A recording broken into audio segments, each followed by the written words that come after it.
हमारे YouTube channel ऋषि चिंतन को सब्सक्राइब भी कर लें। साथ ही बेल आइकन को प्रेस कीजिए ताकि आपको आने वाली वीडियोस की नोटिफिकेशंस मिलती रहे। दोस्तों, आज एक बड़ा ही पवित्र मुहूर्त है और एक महत्वपूर्ण समय की शुरुआत हो रही है। मुझे स्मरण आता है कि जब हम लोग इस बात की शुरुआत करते हैं तो एक कथा आती है। शतपथ ब्राह्मण में भी आती है, अग्नि पुराण में भी आती है, विष्णु पुराण में भी आती है। और वो जो पौराणिक आख्यान है उसको हम लोग मत्स्यावतार की कथा के नाम से जानते हैं। कहानी ऐसी है कि जो प्रथम पुरुष थे, आदि पुरुष मनु, वो अपने घर से तपस्या करने को निकले। उनने देखा कि उनके कमंडल में कहीं से एक मछली आ गई और उस मछली ने उनके देखते देखते अपने आकार को बड़ा करना शुरू किया। वो कमंडल छोटा पड़ने लगा तो मनु ने उसको कमंडल से निकाला और ले जाकर धीरे से निकट के कुंड में छोड़ा। वो कुंड भी उनके लिए छोटा पड़ने लगा तो उनने उनको कुंड से निकाला और एक सरोवर में ले जाकर के छोड़ा। और देखते देखते उस मत्स्य ने अपना आकार इतना बड़ा किया कि वो सरोवर भी उनके लिए छोटा पड़ने लगा। तो उनने उनको वहां से निकाला और नदी में, सरिता में ले जाकर के छोड़ा। जब वो नदी भी मत्स्य के लिए छोटी पड़ने लगी तो मनु ने प्रार्थना करी। उनने कहा कि आप महासागर में चलिए। और कहते हैं कि महासागर भी उस मत्स्य के आकार के आगे छोटा पड़ा। और जब छोटा पड़ा तो मनु ने सिर झुका करके नमन किया, उनको साक्षात ब्रह्म का अवतार माना और उनको दशावतारों में से एक मानकर सृष्टि की व्यवस्था उनके अनुरूप चलाने का निर्णय लिया। और मत्स्यावतार ने क्या किया? मत्स्यावतार ने हयग्रीव का वध किया, वेदों का, ज्ञान का संरक्षण किया। और जब प्रलय जैसी परिस्थितियां बनी तो जो अच्छे लोगों का समुदाय था, ऋषि थे, मुनि थे, देवता थे, मनुष्य थे, जंतु जगत के, पशु जगत के, पक्षी जगत के, हर जगह के जो एक एक जोड़े थे, उनको सुरक्षित करके हिमालय के उत्तुंग शिखरों पर ले जाके छोड़ दिया। जब प्रलय आई और पूरी की पूरी धरती जलमग्न हो गई तो उस समय में वो जो हिमालय के उच्च शिखर थे वही मात्र सुरक्षित रह गए। उनको कहते हैं त्रिविष्टिप। जो शब्द तिब्बत है वो वहीं से निकल करके आया। और जब पहली बार जल धीरे धीरे नीचे गिरना शुरू हुआ तो उसके बाद वो लोग नीचे उतरे। नीचे उतर करके उनने सृष्टि के नव निर्माण की व्यवस्था को संपन्न किया। कहानी यही है। पर उस कथा का संदर्भ यहां देने का उद्देश्य क्या था, उसको साझा करने के पीछे का उद्देश्य क्या था?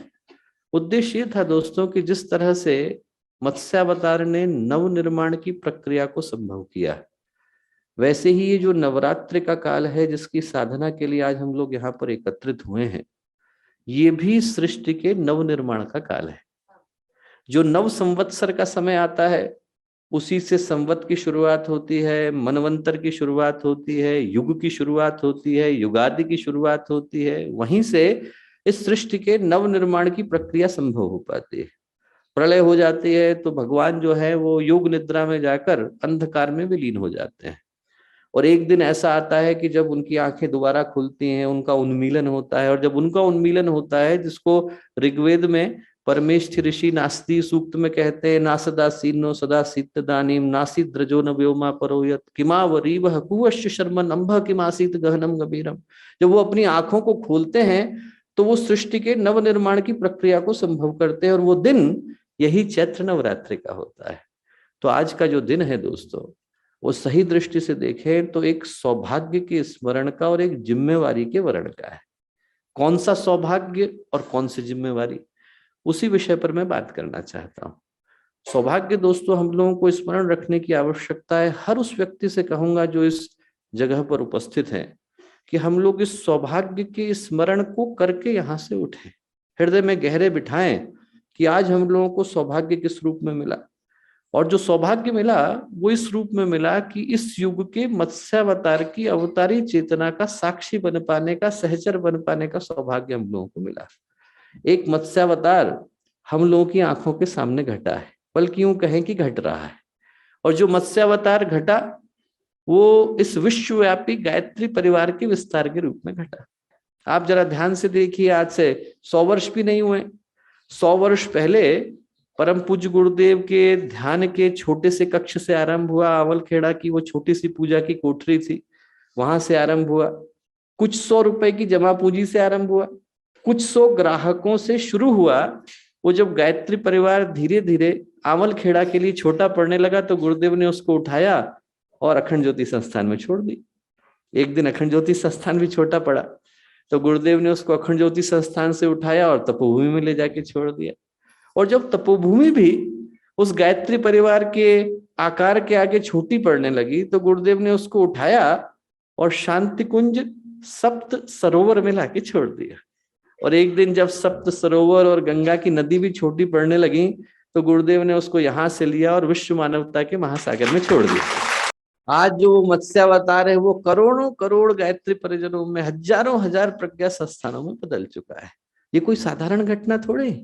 आप जरा सोच के देखिए कि यदि देवी हस्तक्षेप न हो तो इस तरह की घटना को घटाने में सैकड़ों वर्ष लग जाते हैं। एक छोटे से परिवार की व्यवस्था बनाना कितना कठिन होता है, 4 लोगों के परिवार को चलाना कितना कठिन होता है। बच्चा भी हो गया है, बच्चे को स्कूल जाना है तो कौन से स्कूल ले जाएं, स्कूल में जाएगा तो अच्छे से पढ़ेगा कि नहीं, पढ़ गया है तो आगे बढ़ेगा कि नहीं, बढ़ गया है तो कौन सी यूनिवर्सिटी में दाखिला दिलाए तो उसके बाद जॉब मिलेगी कि नहीं, मिल गई तो शादी होगी कि नहीं, शादी होगी तो अच्छा सहयोगी मिलेगा कि नहीं। एक छोटे से परिवार की व्यवस्था बनाने में आर्थिक व्यवस्था है, सांस्कृतिक व्यवस्था है, आध्यात्मिक व्यवस्था है, पारिवारिक व्यवस्था है, बनाने में व्यक्ति की पूरे जीवन की ऊर्जा एक ही जगह पर खप जाती है।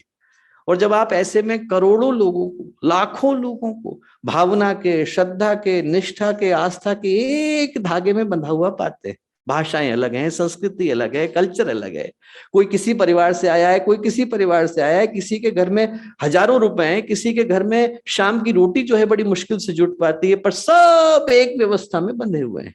और जब आप उनको एक व्यवस्था में बंधे हुए देखते हैं, एक गुरु के लिए समर्पित पाते हैं, एक उद्देश्य के लिए समर्पित पाते हैं, तो अपने आप जो दृष्टि है वो गुरुदेव की तरफ जाती है और सिर झुक जाता है। सिर झुक जाता है कि उनने, उस ईश्वरीय सत्ता ने हम लोगों को उनकी इस देवी योजना में सहचर बन पाने का सौभाग्य दिया। सौभाग्य जो हम लोगों को मिला दोस्तों, वो इस युग के मत्स्यावतार का अंग बन पाने का मिला। अगर आपको हमारी यह वीडियो पसंद आई हो तो इसको लाइक करें, कमेंट करें और अपनों के साथ शेयर जरूर करें।